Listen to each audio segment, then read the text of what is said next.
Hello friends, welcome to institute of inter softwares. मैं हूं Vipin. C language के video series में आज हम पढ़ेंगे part 53 two dimensional array example.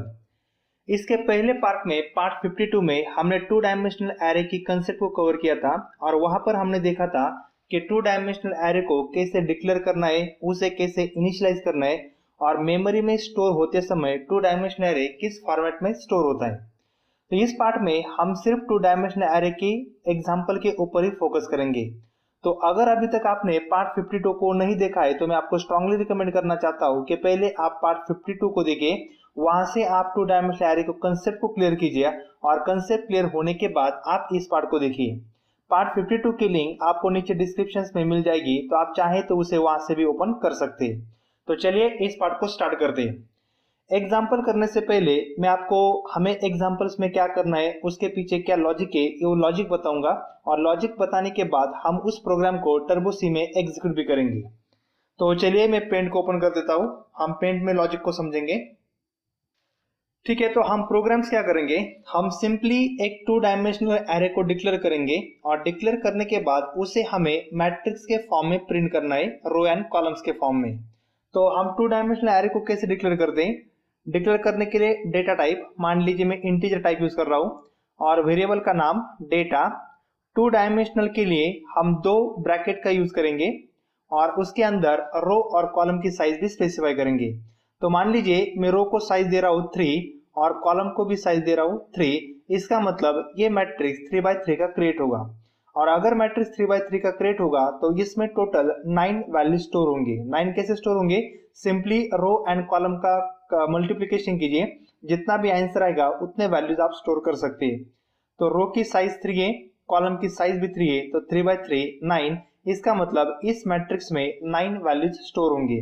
तो मैं 9 वैल्यू स्टोर कर रहा हूं, पहले 10 वैल्यू, उसके बाद 20, 30, 40, 50, 60, 70, 80 एंड लास्ट में 90। आप कौन से भी वैल्यू स्टोर कर सकते हैं, ऐसा कोई कंपल्शन नहीं है कि आप 10 से लेकर 90 तक ही स्टोर कीजिए। आप कौन से भी वैल्यू स्टोर कीजिए, सिर्फ आपको रिस्ट्रिक्शन इतना ही कि आप मैक्सिमम 9 वैल्यूज ही स्टोर कर सकते हैं और वो सभी वैल्यू इंटीजर टाइप की होनी चाहिए। अब ये टू डायमेंशनल एरे डिक्लेयर होने के बाद हमें इसे प्रिंट करना है। तो हमें इसे प्रिंट करने से पहले ये एरे मैट्रिक्स में कैसे स्टोर होगा, ये एरे मेमोरी में कैसे स्टोर होगा, पहले मैं वो बताता हूँ और वो होने के बाद हम इसे फॉर लूप के अंदर प्रिंट करेंगे। तो ये टू डायमेंशनल एरे मेमोरी में स्टोर होते समय रो के फॉर्मेट में स्टोर होगा, मतलब रो वाइज। पहली रो कंप्लीट हो जाएगी, मतलब ये 3 वैल्यूज फर्स्ट रो में स्टोर होंगे, उसके बाद ये नेक्स्ट रो में 3 वैल्यू स्टोर होंगी और आगे की 3 वैल्यूज ये थर्ड रो में स्टोर होगी, मतलब row first, row second and row third. Two dimensional array memory में स्टोर होते समय रो वाइज से स्टोर होता है, मतलब पहली रो फुलफिल होगी, उसके बाद कंप्लीट सेकंड रो को जाएगा, सेकंड रो फुलफिल होने के बाद कंप्लीट थर्ड रो को जाएगा। वैल्यू स्टोर होते समय रो के फॉर्मेट में ही स्टोर होंगे। मैं आपको इसका रिप्रेजेंटेशन भी दिखाता हूँ कि एक्चुअल मेमोरी में कैसे स्टोर होगा और उसको इंडेक्स पोजीशन कैसे अप्लाई होंगी। ठीक है, तो ये सिंपल मेमोरी मैप है। जैसे हमने 9 वैल्यू स्टोर की थी, पहले 10, 20, 30, 40, 50, 60, 70, 80 एंड 90। और जो भी इंडेक्स पोजीशन है रो की हो या फिर कॉलम की, वो 0 से स्टार्ट होगी। रो 0, रो 1, रो 2, उसके बाद कॉलम 0, कॉलम 1 एंड कॉलम 2। और इंडेक्स पोजीशन पास होते समय रो और कॉलम दोनों की इंडेक्स पोजीशन पास होगी। सीक्वेंस में पहले रो की पोजीशन आएगी। इसका मतलब 10 जो वैल्यू है उसकी रो कितनी है, 0, कॉलम भी कितना है, 0। इसका मतलब इसकी इंडेक्स पोजीशन 0, 0। अगर आप 80 को कंसीडर करेंगे, 80 की रो कितनी है, 2, कॉलम कितना है, 1। इसका मतलब 2s2 1 इसकी इंडेक्स पोजीशन। और लास्ट में हम 30 को भी अगर कंसीडर करेंगे तो 30 की रो कितनी है, 0, कॉलम कितना है, 2। इसका मतलब इसकी इंडेक्स पोजीशन कितनी हुई, 0, 0, 2। अब ये मैट्रिक्स स्टोर होने के बाद मेमोरी में हमें इसे एक्सेस करना है, लेकिन एक्सेस करते समय हमें रो की इंडेक्स पोजीशंस को भी कवर करना है, यूज करना है और कॉलम की इंडेक्स पोजीशंस को भी यूज करना है। रो और कॉलम दोनों की इंडेक्स पोजीशन हमें यूज करनी है, इसलिए इस एरे को प्रिंट करने के लिए हम 2 फॉर लूप्स का यूज करेंगे। पहला फॉर लूप हम रो के लिए यूज करेंगे और सेकंड फॉर लूप हम कॉलम के लिए यूज करेंगे। ठीक है, तो लूप्स कैसे यूज करना है? ठीक है, तो हम लूप कैसे यूज करेंगे? सबसे पहले फॉर ब्रैकेट में कौन सा भी एक वेरिएबल डिक्लेयर कीजिए, लेकिन आप जो पहला फॉर लूप लिखेंगे वो रिप्रेजेंट करेगा रो को। तो सबसे पहले इनिशियलाइजेशन कहां से करेंगे हम? 0 से, क्योंकि रो की इंडेक्स पोजीशन स्टार्ट हो रही है 0 से। उसके बाद कंडीशन मतलब हमें कहां तक जाना है, तो हमें 0 से लेकर 2 तक जाना है, इसलिए हम कंडीशंस में 2 डाल सकते हैं। लेकिन मैं क्या करूंगा, इस 2 की बजाय मैं उस रो की साइज को ही यूज करूंगा। ये सिंपल होता है। तो वेरिएबल कौन सा है? आई। रो की साइज कितनी है? 3, तो इसलिए मैं यहां पर यूज करूंगा 3। एक बार कंडीशन यूज करने के बाद बीच में लेस देन का साइन यूज करना है या फिर ग्रेटर देन का, ये डिपेंड्स होगा इनिशियल वैल्यू के ऊपर। और हमारे पास इनिशियल वैल्यू 0 है जो कि 3 से कम है, इसलिए मैं यहाँ पर साइन यूज करूंगा लेस देन का।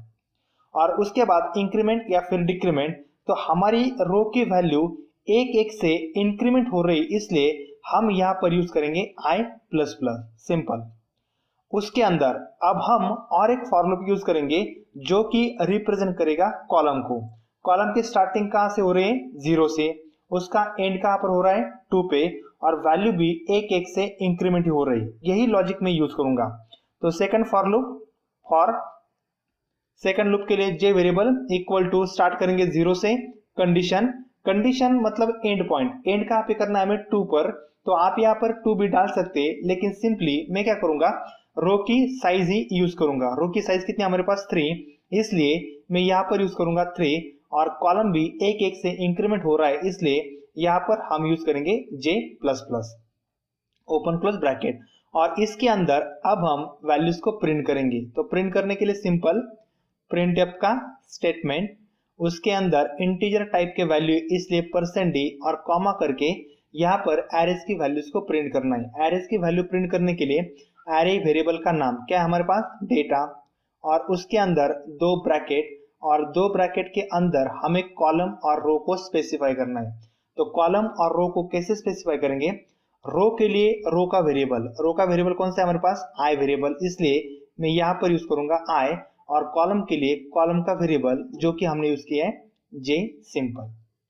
ठीक है, जे को मैं थोड़ा सा अच्छी तरीके से लिखता हूं। यहाँ पर हम सिंपली यूज करेंगे जे वेरिएबल। आपको सिर्फ क्या करना है, जब भी 2 डायमेंशनल एरे को प्रिंट करना होता है ऐसे टाइम, पहले ब्रैकेट में आप पहले फॉर लूप का वेरिएबल डाल दीजिए जो कि रिप्रेजेंट करेगा रो को, और सेकंड ओपन क्लोज ब्रैकेट में आप यूज कीजिए इनर लूप का वेरिएबल जो कि रिप्रेजेंट करेगा कॉलम को। बस इतना ही लॉजिक है। ये सारा लॉजिक अगर आप प्रोग्राम में यूज करेंगे तो आपका 2 डायमेंशनल का एरे प्रिंट हो जाएगा। ठीक है, अब मैं आपको इसका सिक्वेंशियली एग्जीक्यूशन बताता हूँ, एक्चुअली वैल्यूज कैसे प्रिंट होगी। क्योंकि यहाँ तक तो वैल्यू तो प्रिंट होगी, लेकिन कंपाइलर न्यू लाइन पर भी जाना चाहिए। यहाँ पर मैंने अभी तक न्यू लाइन स्पेसिफाई नहीं की है, तो मैं अब आपको इसका सिक्वेंशियली एग्जीक्यूशन बताऊंगा, एक्चुअल वैल्यूज कैसे मॉडिफाइड होती है। ठीक है, चलिए देखते हैं। तो पहले मैं यहाँ पर कलर चेंज कर लेता हूँ पेन का, ताकि आप अच्छी तरह से समझ सकते हैं। ठीक है, यहाँ पर हम ऑरेंज को यूज करेंगे। देखिए अब क्या होगा, कंपाइलर जो बाहर का लूप है वो रिप्रेजेंट कर रहा है रो को, और अंदर का जो लूप है वो रिप्रेजेंट कर रहा है कॉलम को। ठीक है, ये नेस्टेड फॉर लूप हुआ, आउटर और इनर। और अगर आपने इस वीडियो सीरीज को पूरी तरीके से देखा हुआ, तो मैंने नेस्टेड फॉर लूप को भी कवर किया है, और वहां पर मैंने आपको बहुत सारे रूल्स बताए भी है। उसमें से एक रूल इंपॉर्टेंट था। वो रूल क्या था कि जब भी आप आउटर फॉर लूप से इनर फॉर लूप को आएंगे एग्जीक्यूशन के समय, जब आप आउटर फॉर लूप से इनर फॉर लूप में आएंगे, तो जब तक इनर फॉर लूप की कंडीशन फॉल्स नहीं होती तब तक हम आउटर को नहीं जाएंगे। मैं फिर एक बार बताता हूं, जब भी आप एग्जीक्यूशन के समय आउटर लूप से इनर लूप में आएंगे, जब तक इनर लूप की कंडीशन फॉल्स नहीं होती तब तक आप आउटर को नहीं जाएंगे। यही एक रूल को आपको यहाँ पर फॉलो करना है। ठीक है, तो चलिए स्टार्ट करते हैं। सबसे पहले इनिशियलाइजेशन, आई की वैल्यू कितनी है हमारे पास? 0। उसके बाद कंडीशन, मैं कंडीशन ना यहाँ पर स्पेसिफाई करता हूँ। ठीक है, आई की वैल्यू कितनी है हमारे पास? 0 लेस देन 3, तो ये कंडीशन हो जाएगी ट्रू। ठीक है, कंडीशन ट्रू होने के बाद हम इस आउटर फॉर लूप को एग्जीक्यूट करेंगे, और ये जो जीरो आ रहा है ना, ये जीरो रिप्रेजेंट करेगा इस रो को, ठीक है। उसके बाद कंडीशन ट्रू होने के बाद कंपाइलर फॉर लूप को एग्जीक्यूट करेगा, उसके बाद इनर फॉर लूप में आएगा और इनर फॉर लूप की कंडीशंस, जे की वैल्यू कितनी हमारे पास 0, उसके बाद कंडीशन में यहाँ पर डालता हूँ जे की वैल्यू कितनी हमारे पास 0 लेस देन 3, तो ये कंडीशंस भी ट्रू होगी, ठीक है। यहाँ पर आई की वैल्यू हमारे पास 0 है, ठीक है, और जे की वैल्यू भी हमारे पास कितनी 0, ठीक है।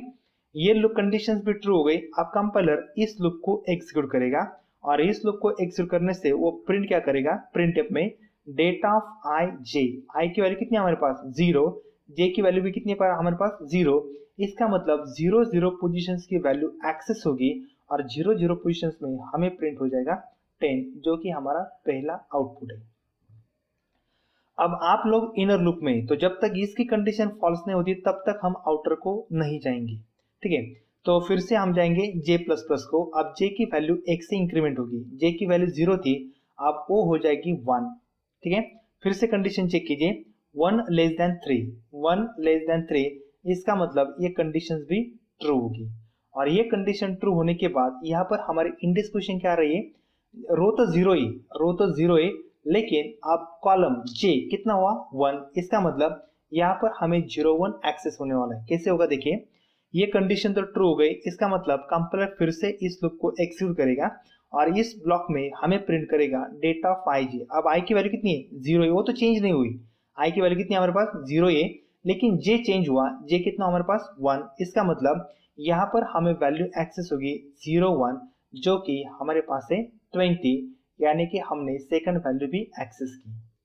उसके बाद फिर से इनर लूप में जे प्लस प्लस, अब जे की वैल्यू हो जाएगी 2, जे की वैल्यू कितनी होगी अब 2, कंडीशंस चेक करेंगे 2 लेस देन 3, कंडीशन क्या है 2 लेस देन 3, ये कंडीशन फिर से ट्रू होगी।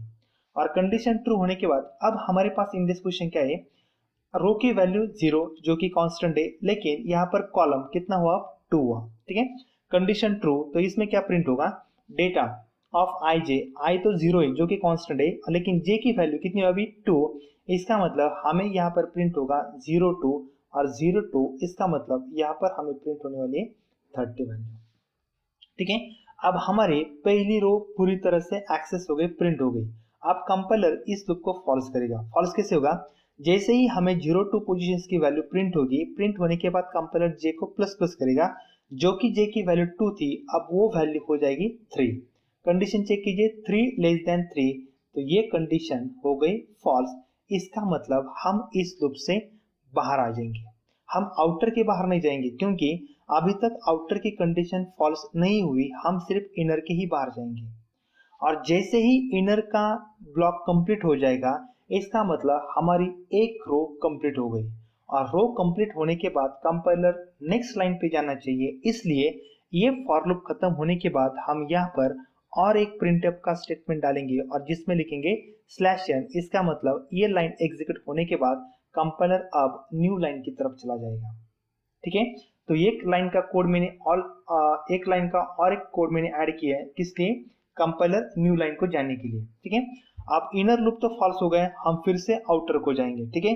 अभी तक हम सिर्फ इनर के बाहर आए, प्रिंटफ से हम न्यू लाइन पे चले गए, लेकिन अभी तक आउटर की कंडीशन फॉल्स नहीं हुई, इसलिए हम अभी आउटर के बाहर नहीं जाएंगे। चलिए मैं आपको एक और बार दिखाता हूँ। अब फिर से आउटर में क्या होगा, i प्लस प्लस, अब i की वैल्यू हो जाएगी 1, कंडीशन चेक कीजिए 1 लेस देन 3, 1 लेस देन 3, ये कंडीशन हमारी हो जाएगी ट्रू, इसका मतलब अब हम सेकंड रो की तरफ जाएंगे, क्योंकि हमारी वैल्यू कितनी हुई 1, अब हम सेकंड रो की तरफ जाएंगे। आउटर की कंडीशन ट्रू हो गई, हम फिर से ब्लॉक में आएंगे, ओपन कर ली, और उसके बाद यहाँ पर इनर लूप। अब एक बात ध्यान रखिए, आप आउटर से फिर इनर में आ गए, तो जब तक इनर की कंडीशन फॉल्स नहीं होती हम तब तक आउटर को नहीं जाएंगे, और इनर को हम फिर से बिगिनिंग से ही स्टार्ट करेंगे। तो क्या होगा, सबसे पहले इनिशियलाइजेशन, जे की वैल्यू कितनी है 0, कंडीशन चेक कीजिए 0 लेस देन 3, तो ये कंडीशन फिर से हो गई ट्रू, इसका मतलब अब इस टाइम हमें 1 0 पोजीशन एक्सेस होने वाली है। कंडीशन ट्रू हो गई, हम ब्लॉक में जाएंगे, प्रिंटफ का स्टेटमेंट एग्जीक्यूट होगा, आई की वैल्यू मैं इसको हटा देता हूं, ठीक है। अब क्या होगा देखिए, आई की वैल्यू 1 जे की वैल्यू कितनी है हमारे पास 0, इसका मतलब 1 0 हमें एक्सेस होगा, और अगर 1 0 हमें एक्सेस हुआ तो यहाँ पर हमें वैल्यू प्रिंट हो जाएगी 40। ठीक है, उसके बाद फिर से हम जे प्लस प्लस, ये प्रिंटफ का स्टेटमेंट एग्जीक्यूट नहीं होगा क्योंकि हम अभी तक इनर के बाहर नहीं आए। आप जे प्लस प्लस, जे की वैल्यू हो जाएगी 1 लेस देन, कंडीशंस को चेक कीजिए, जे लेस देन 3 तो ये कंडीशन हो जाएगी ट्रू। इसका मतलब अब हमें 1 1 इंडेक्स पोजीशन एक्सेस होगी। कंडीशन ट्रू होने के बाद कंपाइलर इस प्रिंटफ को एग्जीक्यूट करेगा और इसमें डेटा ऑफ आई जे को प्रिंट करेगा। आई की वैल्यू तो 1 और यहाँ पर जे भी अब कितना हुआ 1, यानी कि 1 1 1 और 1 1 अगर प्रिंट हुआ तो यहाँ पर हमें वैल्यू प्रिंट हो जाएगी 50। ठीक है, वैल्यू प्रिंट होने के बाद कंपाइलर फिर से जे को प्लस प्लस करेगा और जे की वैल्यू जो कि पहले 1 थी अब वो हो जाएगी 2 लेस देन, कंडीशंस को चेक कीजिए, कंडीशन कांस्टेंट है 2 लेस देन 3 तो ये कंडीशंस भी ट्रू हो जाएगी। कंडीशन ट्रू होने के बाद कंपाइलर प्रिंटफ को एग्जीक्यूट करेगा और इस टाइम हमें एक्सेस होने वाली 1 2 इंडेक्स पोजीशन। आई की वैल्यू कितनी है 1 है और जे की वैल्यू कितनी हुई 2, यानी कि 1 2 इंडेक्स पोजीशन हमें एक्सेस होगी, 1 2 एक्सेस होगी। इसका मतलब यहाँ पर हमें प्रिंट हो जाएगी 60 वैल्यू। और अब देखिए हमारी सेकंड रो कंप्लीट हो गई। सेकंड रो कंप्लीट हो गई, इसका मतलब अब इनर लूप फॉल्स होगा। कैसे फॉल्स होगा, देखिए जे प्लस प्लस होगा, जे की वैल्यू हो जाएगी 3 लेस देन, और यहाँ पर कंडीशंस कितनी है 3 है, 3 लेस देन 3 तो ये कंडीशन हो गई फॉल्स। इसका मतलब हमारी सेकंड रो कंप्लीट हुई। और जैसे ही सेकंड रो कंप्लीट होगी वैसे कंपाइलर न्यू लाइन पे जाना चाहिए। तो न्यू लाइन पे कैसे जाएगा, इनर लूप फॉल्स होने के बाद कंपाइलर इस प्रिंटफ को एग्जीक्यूट करेगा और इस प्रिंटफ की जगह वजह से कंपाइलर फिर से चला जाएगा न्यू लाइन की ऊपर। ठीक है, अब आप सिंपल लॉजिक देखिए, पहले रो की वैल्यू 0 थी, मैं यहाँ पर पेन का कलर चेंज कर लेता हूँ। ठीक है, पहले हमारे पास रो की वैल्यू थी 0, तो उस टाइम कॉलम कितना था, देखिए पहले कॉलम 0 था, उसके बाद कॉलम 1 हुआ, उसके बाद कॉलम 2 हुआ, मतलब 0 0 0 1 एंड 0 2 एक्सेस हुई जो कि हमारी पहली रो थी। पहली रो होने के बाद कंपाइलर न्यू लाइन पे चला गया और compiler next time 1 as to 0 मतलब 1 0 रो 1 1 और उसके बाद वो चला गया 1 2, यानी कि हमारा सेकंड रो को भी उसने प्रिंट किया। वैसे ही अब क्या होगा, जैसे i प्लस प्लस होगा अब i की वैल्यू हो जाएगी 2 लेस देन 3, इसकी कंडीशन क्या होगी ट्रू। इसका मतलब अब हमें सेकंड रो एक्सेस होने वाली है।